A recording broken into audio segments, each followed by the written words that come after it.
Meredith Draven didn't move into the neighborhood looking to make friends. She wasn't here to bake cookies for the 4th of July, attend community potlucks, or get pulled into anyone's petty turf wars over lawn length or mailbox color. She'd spent most of her adult life navigating bureaucracy, interpreting the fine print of procedural law, and enforcing court orders in homes far messier than her own. After 28 years working as a court-appointed property officer in a city that never slept without locking its doors twice, she'd seen the worst of people's behavior when ownership and power collided. All she wanted now was peace. A long porch, a sturdy deck, a dog at her feet, and a decent cup of coffee to sip as the sun rose over the tree line. The house she chose sat quietly at the back end of a cul-de-sac, surrounded by a patch of woods no developer had dared to cut. The air was clean, the neighbors mostly kept to themselves, and the back deck, wrapped around the west corner of the house and elevated above a gentle slope, was what sold her. It wasn't flashy, it was simple. Hardwood, built solid and wide enough for a small table, a lounge chair, and enough space to stretch without knocking into railing. The previous owner had reinforced the posts before selling, which Meredith had verified during inspection. She knew what to look for. Everything checked out. For the first time in years, she allowed herself the quiet belief that this place could finally be hers, unbothered, uninterrupted, and unthreatened by anyone else's agenda.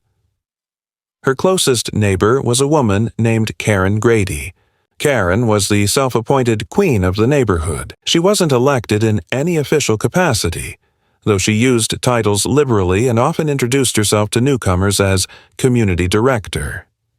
She was the kind of woman who wore a whistle on her lanyard and used it. Her presence wasn't felt, it was broadcast. She walked with a clipboard in one hand, a mug of herbal tea in the other, and made a point of being seen pacing the sidewalks at dawn as if she were patrolling a border. Her voice could carry 2 blocks over, especially when she was correcting someone, which happened often. Meredith heard her before she ever saw her. On her second week in the house, Meredith received a handwritten note taped to her mailbox. It wasn't signed, but she didn't need a signature to know where it came from. The note stated, in slightly smudged cursive, that her back deck had not been registered with the neighborhood's structural review board and was therefore subject to assessment for compliance. Meredith had folded the paper in half and slid it directly into the trash. There was no structural review board. She'd checked the property covenants before buying, and no such clause or group had legal oversight of already existing structures. She assumed this was a form of welcome, local style, petty, baseless, and not worth her time. But things escalated.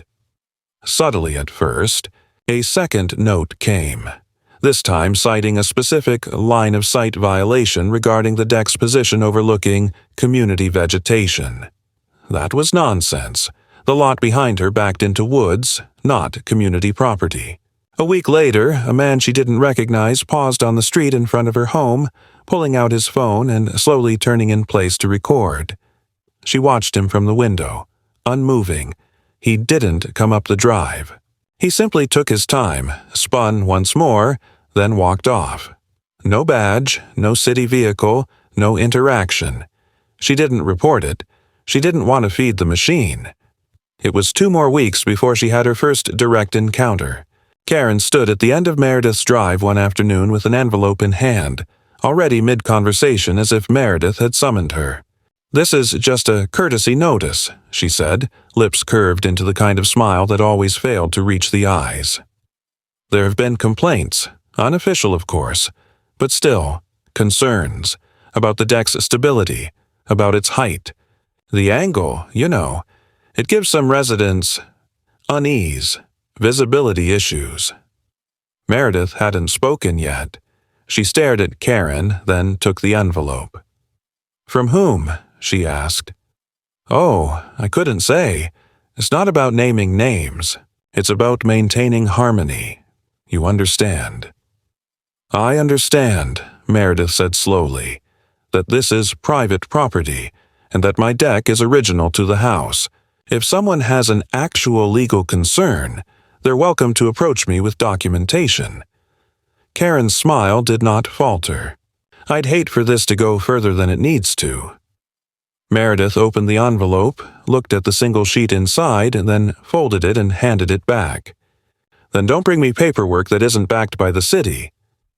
She turned and walked up her drive, not waiting for a response. Karen called something after her, something about escalation protocol and non-compliance, but Meredith didn't acknowledge it. She'd dealt with bigger bullies wearing better suits. Karen Grady didn't scare her, but what Meredith didn't know, and what made this place different from the 100 others she'd dealt with professionally, was that Karen didn't work alone. She had something better than a title. She had a circle. 3 men, all retired tradesmen, bored and bitter, who had informally deputized themselves as community enforcers. They weren't on any payroll, but they wore matching vests and carried clipboards. They called themselves the Oversight Team. No one had asked them to form, and no one had voted them in. But they showed up, loudly, routinely, especially if you made the mistake of pushing back. Meredith's deck became a point of focus for them. They began measuring distances from the sidewalk with tape, photographing her fence line, and leaving chalk markings in the grass near the edge of her property. It wasn't official. None of it was. But it was persistent. It was meant to apply pressure, not through rules but through the constant implication that she was being watched, recorded, tracked, and eventually outnumbered. Karen, meanwhile, began appearing at odd times, morning walks that paused at Meredith's mailbox, evenings where she loitered by the edge of the yard pretending to adjust her shoe. All of it quiet, all of it deniable. Meredith didn't document every encounter. She didn't panic or spiral into overreaction. What she did do was begin collecting records, copies of her home inspection, the original blueprint, the title, the survey map. She made a file. She didn't share it with anyone, didn't mention it aloud, but she prepared. Because Meredith Draven had learned one truth over decades of dealing with paper pushers and power chasers. It's never about rules. It's about control. And the moment you push back against people who've built their identity on control, they don't retreat. They escalate. And escalation was coming. She could feel it, like static in the air before a summer storm. She didn't know how or when, but she knew it would arrive not as a letter or a knock at the door, but as a confrontation meant to unnerve, provoke, and force a reaction. And when it came, she knew what she would do. Not hide, not appease, but stand. Her deck wasn't just an extension of the house. It was the line in the sand. And she would hold it.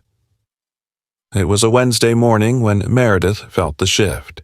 Not the slow creep of discomfort she had grown used to, not the sideways glances from people walking their dogs or the sudden appearance of orange flags marking corners of her lawn. No, this shift was different. It was deliberate, engineered, like someone had turned a key behind a curtain and set things in motion. The air was heavier, quieter, with a tension that pressed against her chest the moment she stepped outside with her coffee. She noticed it immediately. The silence. No birds, no breeze, just a stillness that clung to the porch and made the wood under her slippers feel less stable than usual. She looked out across her deck, scanning the edge where the railing curved outward along the slope, and for the briefest second, she had the unmistakable feeling of being observed. She dismissed it as habit, a carryover from her years of reading spaces before walking into them, of sensing threat even before it took shape. But she didn't have long to wonder. At 8:04 a.m., a white utility van pulled into her driveway. Not slowly, not politely, but with a rolling insistence that left its tires pressed against the mulch lining her flower bed. 3 men stepped out, all wearing navy vests with yellow stitching that read District Access Control, which was not a real agency, at least not one that Meredith had ever encountered in any property records, state documents, or enforcement. Directories. Still, they moved with the stiffness of people who believed themselves legitimate, and more importantly, with the kind of entitlement that usually signaled a deeper agenda. The tallest of the three, a man with a graying beard and a clipboard, approached first. His tone was flat and practiced. "Good morning, ma'am. We're here for the preliminary access restriction protocol on the elevated structure in your rear lot." Meredith stared at him, unblinking, then shifted her gaze toward the other two, who were already walking around the side of her house, heading toward the deck without permission, without acknowledgement, without so much as a nod. "You're trespassing," she said calmly, not raising her voice, not yet. The man with the clipboard barely reacted. "Ma'am, under Temporary Authorization Clause 1642, Sub-Tier Jurisdictional Authority allows for preemptive inspection in cases of imminent structural hazard." Meredith didn't answer. She reached behind her for the doorframe, her fingers curling around the baseball bat she kept in the umbrella stand, not because she needed to swing it, but because she knew how posture worked. Visuals mattered. The man's eyes flicked downward, noted the movement, and paused. "You'll need to vacate the deck immediately," he added. "There's been a notice filed regarding potential collapse risk." That word, collapse, was chosen carefully, and Meredith knew it. It implied danger, public liability, and something that would justify action. It was also a lie. She stepped out onto the deck, bat still in hand, and called toward the two men approaching the steps. "You touch that railing and I'll charge you with criminal trespass," she said. "You're not inspectors, you have no jurisdiction, and you have no legal entry." The taller man raised his voice slightly, still measured. "You've been notified of non-compliance. The structure is compromised and poses a risk to adjacent lots. This is no longer a private matter." Meredith didn't answer. She wasn't going to argue jurisdiction with a man whose authority began and ended with an embroidered vest and a loud voice. Instead, she moved toward the corner of the deck where she had noticed days ago that one of the vertical support beams had shifted slightly, less from instability and more from age and rain warp. She hadn't fixed it yet. Now she was glad she hadn't. The two men were at the base of the steps now, one foot already landing on the first stair, clipboard man moving in parallel toward the side yard, watching, flanking. Meredith's tone didn't rise, but it grew cold. "This is your final warning. Leave my property. You are not welcome, not protected, and not invited." The man on the steps ignored her. Maybe he didn't hear, maybe he didn't care. Meredith didn't wait to find out. She reached behind the low patio table, grabbed the crescent wrench she had left there after last weekend's repair run, and with one clean movement, she yanked out the single rusted bolt that kept the warped beam tethered to its base bracket. The wood gave with a sharp crack, not a collapse, not a break, but a calculated failure. The railing tipped forward slightly, just enough. Enough to throw off the balance of the man who had reached the top stair and was already leaning forward, eyes on her, not his feet. His arms flailed as the section tilted and slid, and in one uncontrolled motion he pitched forward, slamming into the loose rail, breaking it fully and disappearing over the edge. The second man, just behind him, tried to catch him, failed, and lost his footing as well. Both tumbled off the deck, crashing through the hedge and into the slope below, a blur of limbs, vest fabric, and dust. It happened in less than 5 seconds. Clipboard man froze, his eyes wide now, the act shattered. He raised both hands slightly, a twitch of submission. "This is an incident now," he said. "You've made it one." Meredith lowered the wrench but didn't let go. "You'll call an ambulance," she said. "You'll wait here, and if you try to leave, I'll make sure your plates are on record before you even reach the corner." Her voice was sharp now, carrying across the property. The man hesitated, then pulled a phone from his pocket and stepped away, dialing. Meredith didn't approach the fallen men. One of them was groaning, the other silent, but she wasn't stupid. She knew how liability worked. She stood at the top of the deck, wrench still in hand, and waited. The sirens came 13 minutes later. Paramedics first, then a county deputy, then another vehicle she didn't recognize, unmarked but driven by a man with a laminated ID clipped to his belt and a notepad in his hand. She spoke only to the deputy, clearly, slowly, and with every sentence phrased in the language of someone who had once written deposition reports for a living. They entered without consent. They were warned. They disregarded the warning. I took no offensive action.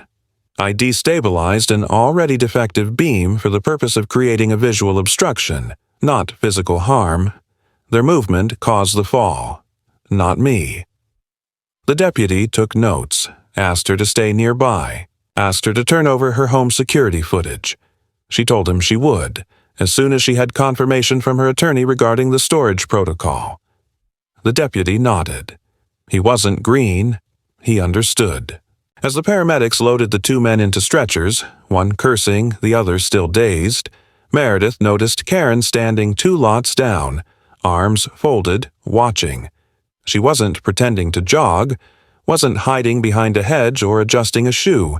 She was just there, present, unbothered. And when their eyes met, Karen didn't blink. She tilted her head slightly, almost smiled, as if to say, "Now we're playing." Then she turned and walked back down the street. Meredith exhaled slowly. The deputy asked if she wanted to file a report. "Yes," she said, "multiple reports, for trespassing, for harassment, and for property interference." She paused, then added, "And I'll be contacting my counsel to open a case for targeted intimidation." The deputy wrote that down too. It wasn't over. Of course it wasn't. This was never meant to be resolved in a morning. But it was no longer in the realm of gestures and threats. The lines had been crossed, physically, legally, and tactically. There were injuries now, witnesses, police reports, and Meredith knew exactly how leverage worked once documentation existed. She didn't need to scream. She didn't need to beg. All she needed to do now was hold her ground and keep building the case. Because someone had decided to push her, and now they would learn just how far she could push back. The fallout didn't arrive immediately.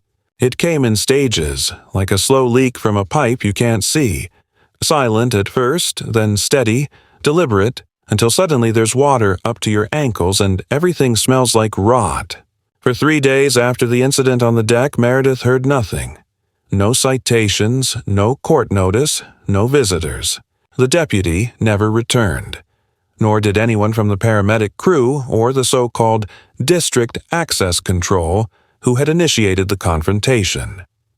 The silence might have comforted someone else, but Meredith had worked in enough courtrooms to know that silence after a visible conflict rarely meant peace. It meant regrouping. It meant paperwork being shuffled, phone calls made behind closed doors, favors being asked, versions being crafted. It meant strategy. She went about her days the same way she always had. Early coffee on the porch, calls with her attorney twice a week, emails exchanged with a private firm she had retained to collect aerial mapping of her property line, just in case someone tried to claim the slope wasn't truly hers. She installed new railing on the section of the deck where the men had fallen, not because she had to, but because she didn't want to give anyone the satisfaction of calling it damaged. When the contractor, someone local, someone she trusted, asked her what happened to the last rail, she said only, "Old wood gave out under pressure." He nodded and said no more. It was the 4th morning when a letter arrived, not by mail but slid under her front door. No envelope, no stamp, no return address. Just a single folded sheet with a typed heading that read, "Notice of Unsafe Conditions." The text below cited her property as being under review for non-compliance with residential safety standards as outlined by Regional Community Enforcement. Parameters: no citation number, no legal signature, no indication of who authored the document. The language was precise but hollow, filled with conditional statements like may result in administrative review and potential hazard risk reported. Meredith didn't crumple it. She photocopied it, logged it in her incident file, then placed it in a plastic sleeve and filed it alphabetically under U. She knew the game now. Paper trails didn't just protect you, they exposed your opponents if you knew how to use them. That afternoon, the retaliation began to show teeth. As she returned from a short grocery run, she noticed the orange surveyor flags were back, this time embedded along the eastern edge of her backyard where her property bordered the small access path used by utility vehicles. They hadn't been there that morning. She checked the footage from her security camera. Nothing. Just a 12-minute blank between 11:42 and 11:54 a.m. when the motion detection software had glitched. She reviewed her firmware. No error logs. Nothing missing. But the footage was gone. Meredith didn't panic. She simply noted the gap in her log, flagged the timestamp, and scheduled an appointment with a technician to review her system in person. If someone had tampered with her surveillance, they hadn't done it professionally. And she wanted that confirmed, with a report on paper. That night, she noticed something strange. Her motion-activated floodlight near the garden triggered 4 times between 2 and 2:30 a.m. No alarms, no visible presence. But the sensor log was clear. Someone had moved close to her fence line. Close enough to trigger, but not remain in view. Her property wasn't large, but it was shielded. Dense hedges, thick trees behind the lot, a line of small ornamental evergreens along the eastern slope. Good for privacy, bad for visibility when someone was determined to sneak. The next morning, a manila envelope was found inside her mailbox, wedged so deep the metal door had bent slightly. Inside was a printed image, grainy, black and white, of her standing on her deck with the wrench in her hand. The moment just before the railing gave way. The photo wasn't from her cameras. It was taken from ground level, behind the far end of her property, possibly through a telephoto lens. Below the photo, in red marker, someone had written, "How many warnings will you ignore?" She didn't flinch. She didn't call the police. She scanned the photo, recorded it, placed the original in her fireproof cabinet, and called her attorney. Then she contacted the postmaster, filed a formal complaint regarding tampering with private mailboxes, and requested the local postal inspector review the footage from the mail route. Not because she believed it would result in immediate justice, but because the record would exist. And in battles like this, documentation outlasted intimidation every time. Her lawyer, Elizabeth Crane, sharp-tongued and unflinching, asked only one question after reading Meredith's report. "Do you want to escalate this publicly yet?" Meredith didn't answer right away. She sipped her coffee, looked out over her yard, and said, "Not yet. Let them get bolder. Let them make the next move." They did. 3 days later, Meredith found her trash bins overturned, not simply knocked over but spread methodically along the drive, contents scattered in straight lines, as if displayed. Her recycling was missing, and her compost bin was filled with raw meat scraps that didn't belong to her. She cleaned it herself. No report, no phone call, just another entry in the log. That evening she heard hammering sounds from the woods behind her lot. Distant, deliberate. The sound of metal meeting wood. She didn't investigate directly. Instead, she repositioned her rear cameras, bought a second solar-powered spotlight, and installed motion-triggered audio alerts along her fence. Not loud alarms, just spoken warnings recorded in her own voice. Private property. You are being recorded. Leave immediately. Subtle. Undeniable. Psychological. And still they pushed. The following Monday, 2 uniformed city inspectors arrived on her property without prior notice. Not county, not state, not private. City. They wore clean badges and carried tablets. When asked who had sent them, one of the men said, We received a complaint of structural erosion compromising adjacent properties. Meredith didn't argue. She didn't resist. She invited them up onto the deck, offered water, and watched carefully as they moved about, snapping photos, taking notes. 20 minutes later, they left. No citations issued, no warnings given. But she knew what came next. Someone had managed to get into the municipal reporting pipeline, which meant someone was willing to lie on record to make her presence untenable.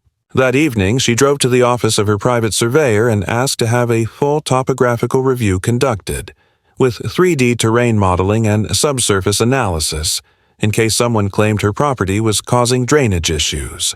She paid up front, asked for a written statement of scope, and notified her attorney of the engagement. By Friday, a new letter arrived. This one had a legal seal. Not real, but convincing at first glance. It claimed to represent a neighborhood oversight panel and alleged that her home was under executive review for pending structural deconstruction unless compliance proceedings were initiated. Meredith knew the panel didn't exist, but someone had spent time and effort creating letterhead, a website, even a voicemail line. She called the number. A woman's voice answered, robotic, poorly disguised.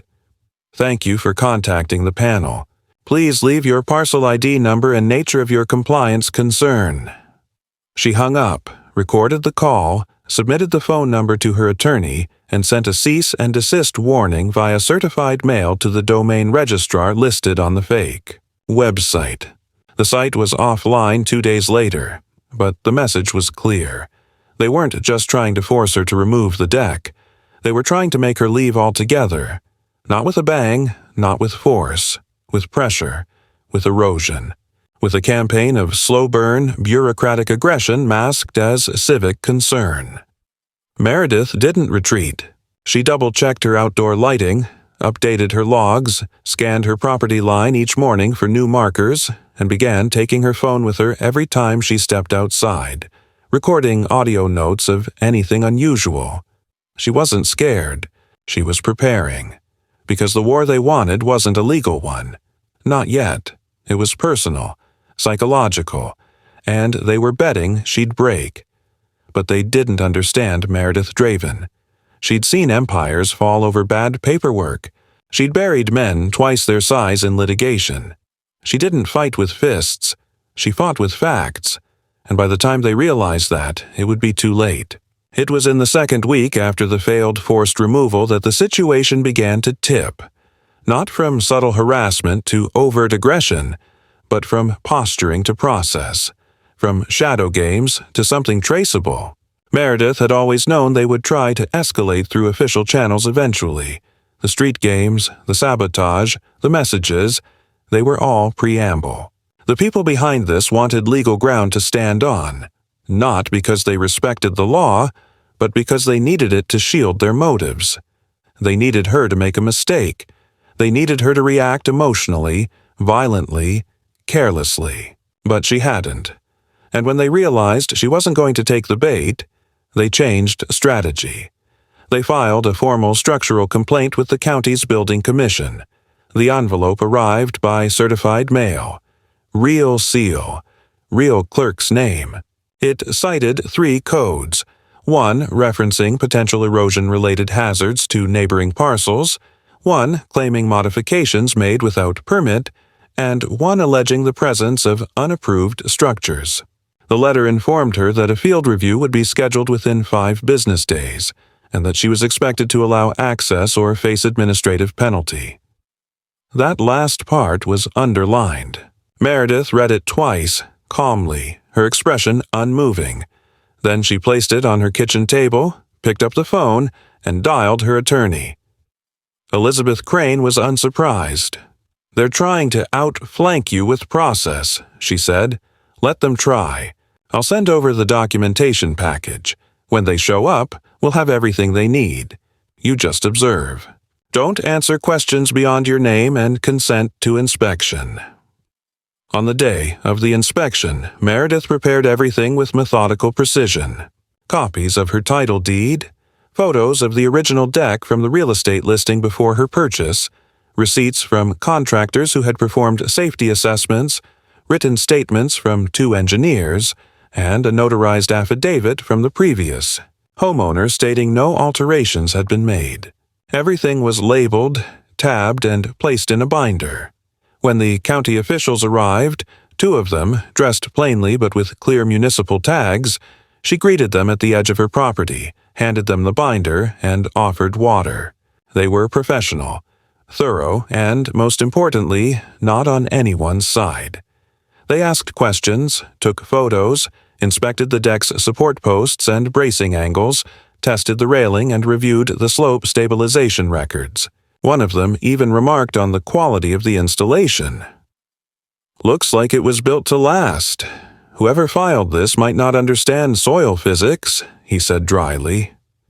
Meredith said nothing, just made a note of the quote in her notepad. The inspection ended without drama. No findings were delivered on the spot, but she could feel it in the way they shook her hand. This wasn't the result her opponents had wanted. This wasn't the moment she lost composure or admitted guilt. It was order. It was calm. It was resistance without noise. And in response, the tone of the aggression changed again, this time into something colder. That weekend, Meredith received 3 emails in a single day. The first from the Neighborhood Standards Committee, citing her for failing to submit her deck's color scheme for approval. The second from an anonymous address claiming she was being investigated for harboring unregistered external surveillance equipment, referencing a vague clause about visual privacy. The third was a message from a neighbor who'd barely spoken to her before, Greg Tanner, who lived 3 houses down. He wrote that he had been approached by someone claiming to represent a coalition for residential uniformity, and was told that if he supported a motion to remove Meredith's deck at the next open meeting, his own recent violation for garage paint color would be dismissed. He declined, but he wanted her to know. Meredith replied with a simple, "Thank you for the transparency. If you hear anything else, please forward it." She then forwarded all 3 messages to her attorney and added a new tab to her growing documentation binder: Digital Coercion. But that wasn't the turning point. The turning point came 3 days later when an unfamiliar vehicle parked across the street from her home just before 10 p.m. A black SUV, nondescript, windows tinted too dark for standard code. Meredith didn't react immediately. She didn't approach. Instead, she turned off the interior lights of her house and waited. At 10:18 p.m., 2 figures emerged. They didn't approach her house directly. Instead, they moved toward the rear alley that bordered the slope behind her deck, the same route someone had taken before, when the photos had been captured. This time, Meredith was ready. Her cameras were repositioned. Her new infrared sensors activated silently. And the moment one of them stepped within 10 feet of her property line, the motion-triggered speaker activated. "You are on private land. You are being recorded and monitored. Leave immediately or law enforcement will be contacted." The effect was immediate. The figures froze, turned, and retreated to the vehicle. It pulled away without headlights. This wasn't kids. This wasn't mischief. This was pressure, planned, financed, and coordinated. And Meredith had just made it clear she was not operating defensively anymore. She wasn't just reacting. She was countering. And her opponents weren't ready for that. The next morning, she received a visit from a man claiming to be a mediator for the Community Dispute Resolution Panel, another shell entity, unofficial and unverifiable. He was polite, soft-spoken, carried a leather folio, and wore horn-rimmed glasses like he was cast to look non-threatening. He asked if she'd be open to a discussion about her role in neighborhood harmony. She offered him tea, then told him to leave. She didn't raise her voice. She didn't threaten. But the way she looked at him, steady, measured, made it clear there was no room left for pretense. He left without finishing his sentence. That night, Meredith stood on her deck, looking out into the darkened woods beyond her slope. It was quiet again, but not empty, not safe. The silence no longer unsettled her. It warned her. These people, whoever they were, wanted her isolated, discredited, erased, if not physically, then reputationally. They wanted to turn the neighborhood into a mechanism for control, and she was a clog in that system. But what they didn't understand, and what they had already failed to predict, was that Meredith Draven did not respond to intimidation with fear. She responded with calculation, with leverage, and with strategy. They wanted her deck gone, but now they had a bigger problem. She wasn't just defending her property anymore. She was exposing theirs. The shift into open aggression didn't come with an explosion, but with a whisper disguised as policy. Meredith had always understood that power rarely announces itself. It creeps in through language, forms, quiet meetings behind closed doors, and terminology that sounds procedural but bleeds coercion. The letter she received that morning was stamped with a seal she recognized from the city's planning liaison office. At first glance, it appeared official, but the phrasing was too familiar, too personalized, and too timely to be bureaucratic coincidence. It informed her that a motion had been filed to temporarily restrict access to elevated residential structures under compliance review pending resolution of safety inquiries. It was the first time a document had used direct municipal language to target her deck, no longer hiding behind neighborhood groups or anonymous complaints. They had brought it to the city level, or at least made it look that way. She didn't panic. She called her lawyer, who was already reading the same document, delivered via parallel channels to her inbox. Elizabeth Crane wasn't surprised. "They're building a procedural wall," she said flatly. "The goal is to force the city to step in just enough to look neutral, while the pressure is still local. But if we handle this right, they'll expose themselves trying to rush it." The next day, a notice was taped to Meredith's front door while she was out on an early morning walk. It stated that her property would be subject to an exterior perimeter audit by designated community enforcement agents to verify compliance with municipal boundary and visibility codes. It was unsigned, no letterhead, no agency, and stapled sloppily at an angle. When she checked her security camera, she saw two individuals wearing reflective vests pull up in a beige pickup truck with no plates. They approached her front steps, looked directly into the camera, then posted the notice with a handheld staple gun before walking off. They didn't ring the bell. They didn't knock. Meredith printed the footage, made 5 copies, and dropped them off at the local precinct along with an incident report. She knew they might do nothing, but once again, it was on the record. What followed was a week of escalation carefully wrapped in technicality. 2 drone flyovers were conducted over her property, small quadcopters that hovered briefly above her deck, then buzzed away before she could track their origin. The first time, she noted it with mild irritation. The second time, she called the FAA and filed a formal complaint, citing unauthorized surveillance activity within a residential airspace zone. The clerk on the phone didn't promise action but provided a case number. That was enough. By Wednesday, she received an unexpected visit from the Office of Municipal Code Compliance. This time, a legitimate city official stood on her steps, badge in hand, clipboard under his arm, and a printed complaint form alleging that her deck's support beams may present a visual obstruction to slope stabilization access pathways used by city maintenance staff. It was absurd. There was no such pathway, and the slope had no city utilities, but Meredith invited him in, offered coffee, and allowed him to conduct a walkthrough. She followed each of his steps, not to interfere, but to observe. When he finished, he sighed quietly and said, "This looks personal." She looked him in the eye and replied, "It is, but they're using your tools." He nodded once and left. No citation was issued. That night, someone sprayed adhesive along the bottom edge of her front door, jamming it shut. Meredith didn't panic. She exited through the garage, recorded the damage, called the locksmith, and replaced the door's frame by noon. But it was the message, not the damage, that mattered. It said, "You're not safe inside, and we can reach you any time." She made no announcement. She didn't tell anyone. But she replaced the exterior bulbs with floodlights, installed tempered glass film on every window, and swapped the standard locks for commercial-grade keyless deadbolts. She also sent an inquiry to a private investigator she had once worked with, someone quiet, efficient, and expensive. 2 days later, she received an email from the so-called Neighborhood Oversight Committee, accusing her of creating an adversarial atmosphere contrary to community values, and requesting her voluntary suspension of visible property alterations, pending formal mediation. The language was transparent.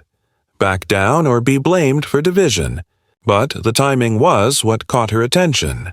Minutes after she had signed for a package delivery containing a new set of infrared camera lenses. Someone was watching or intercepting, or both. And then came the false report.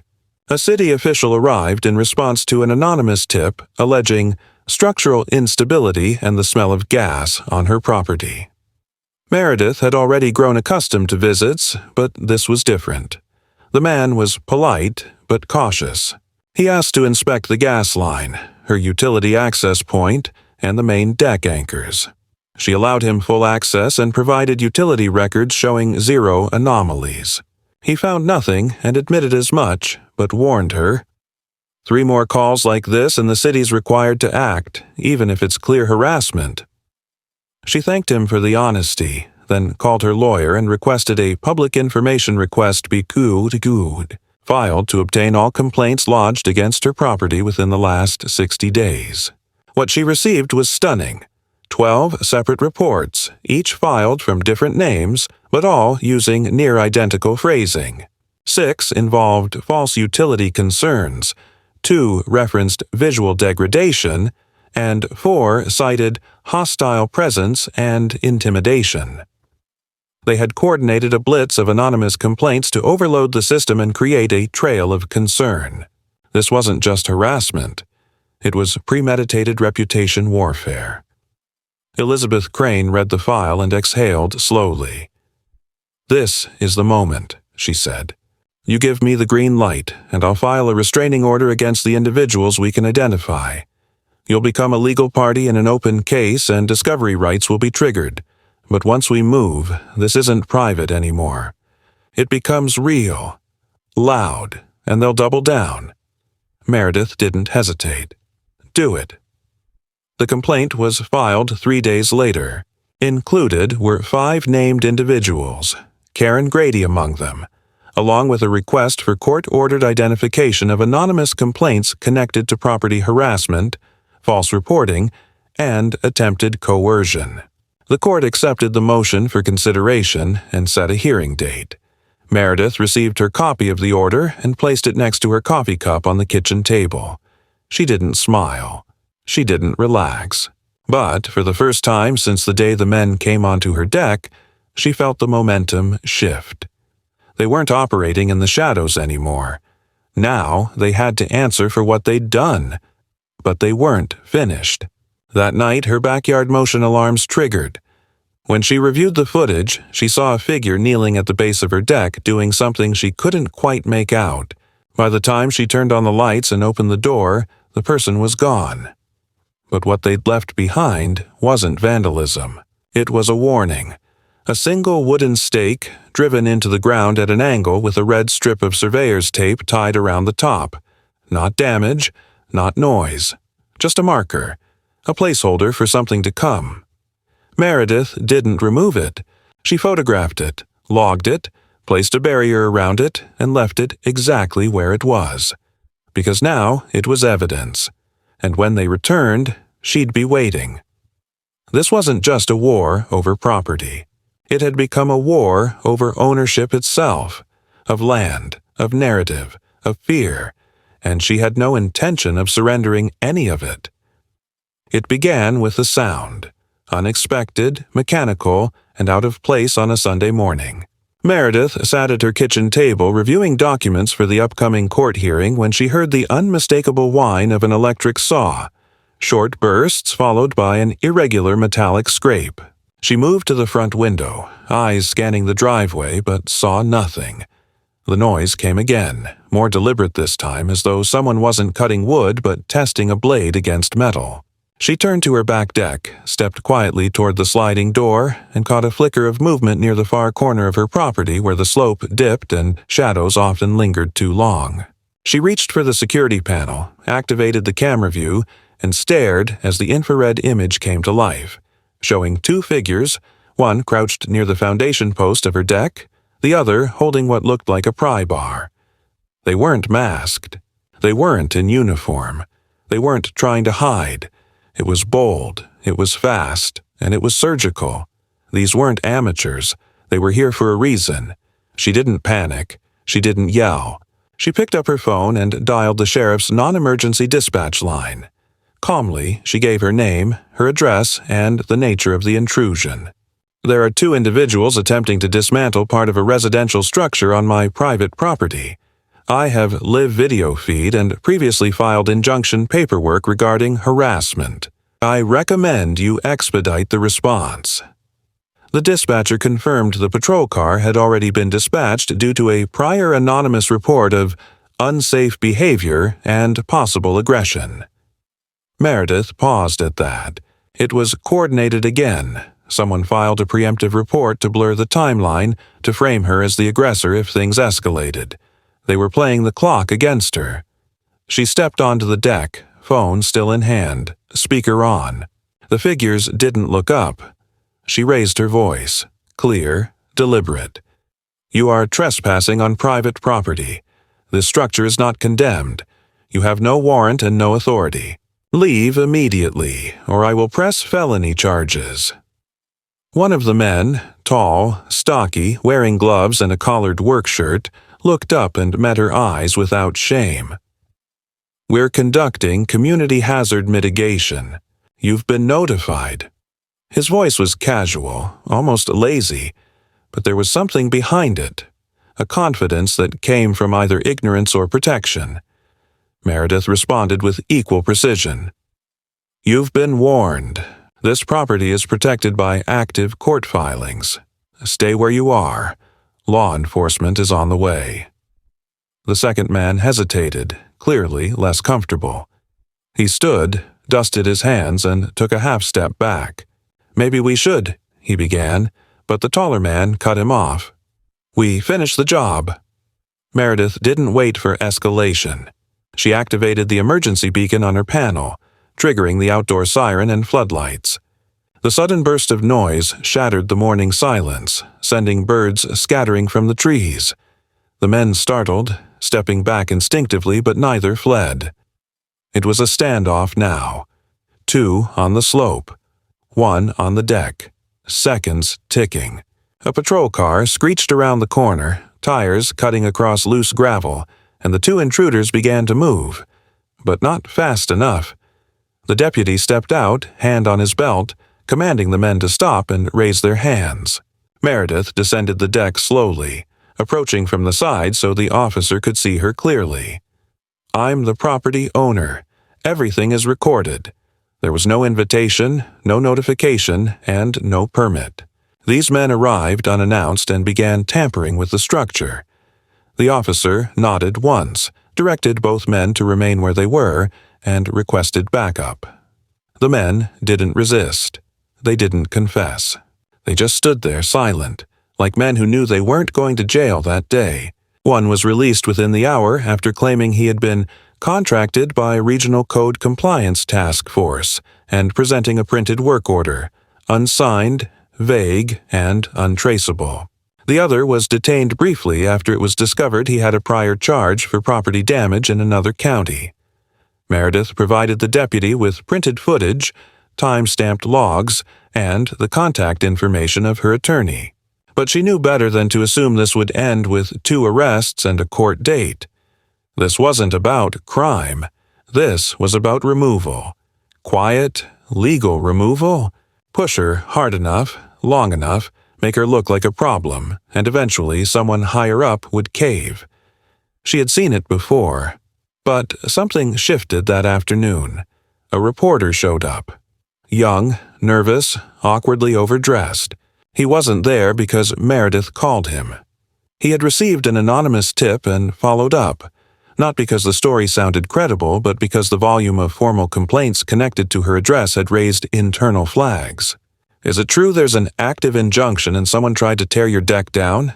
he asked, notebook ready, phone on standby. Meredith stared at him for a long moment before answering.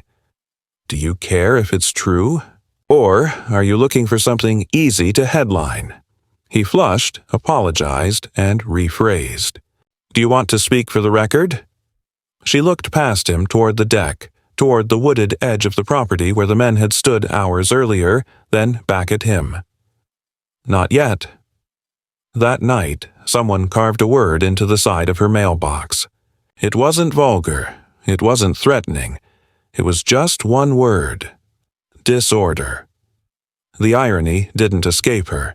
These people, whoever they were, wanted control, uniformity, predictability. They believed that pressure, repetition, and a manufactured narrative could break a woman who chose independence over assimilation. But they didn't understand her history. Meredith had seen systems fail. She had seen real disorder, chaos born from desperation, violence hidden beneath law, and institutions that let it happen because it was easier than accountability. This wasn't new. It was just smaller. The court hearing was scheduled for the following Thursday.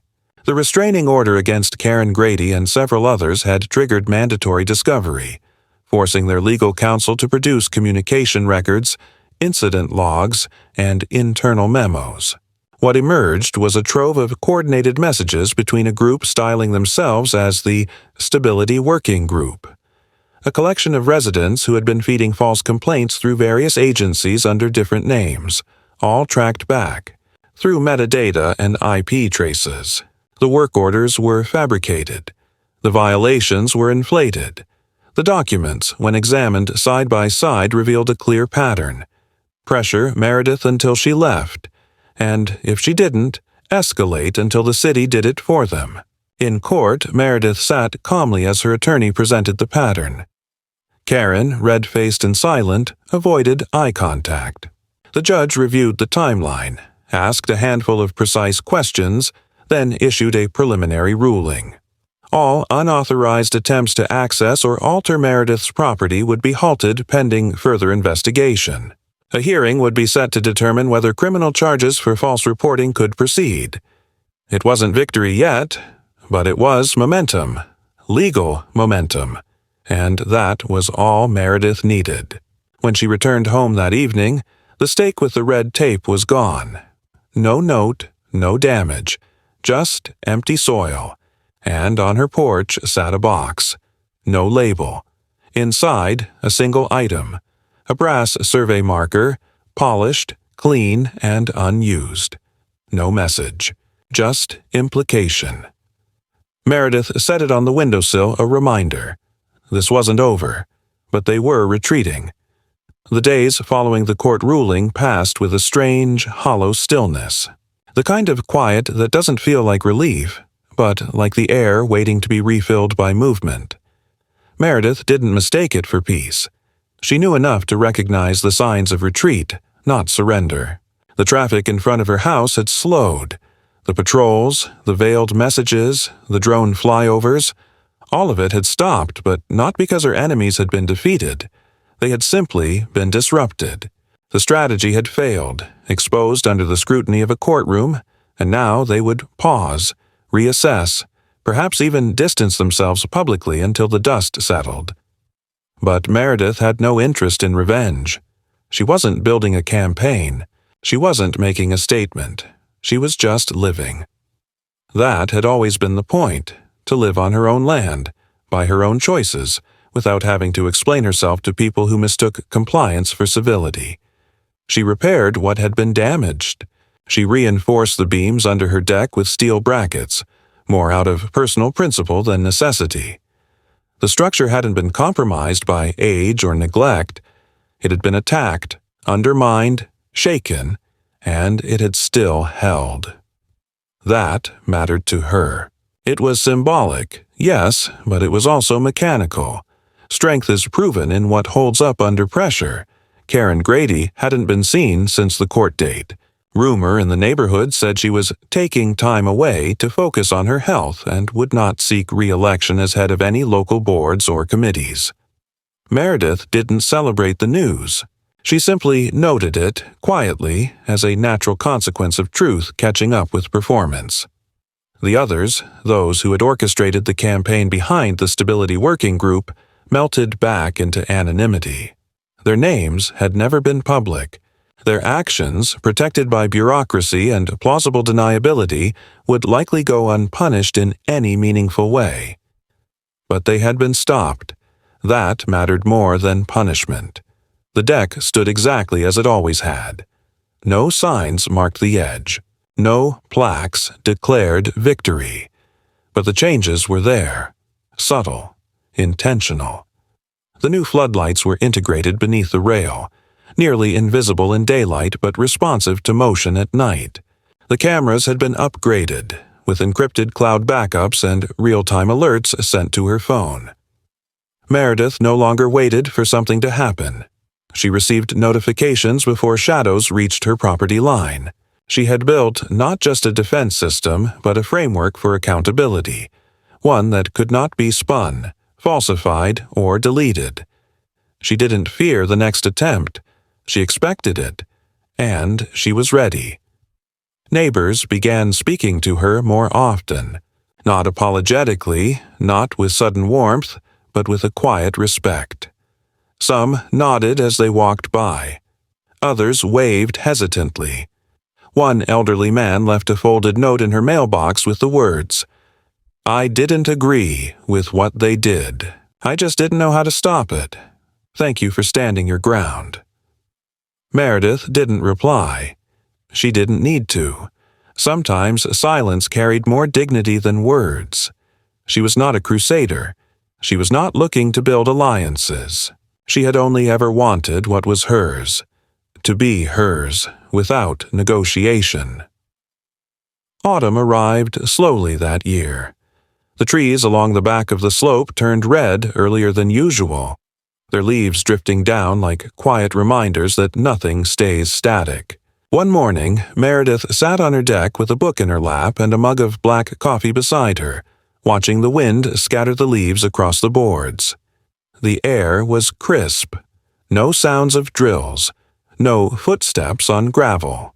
Only the rustle of trees and the low hum of wind threading through the hedges.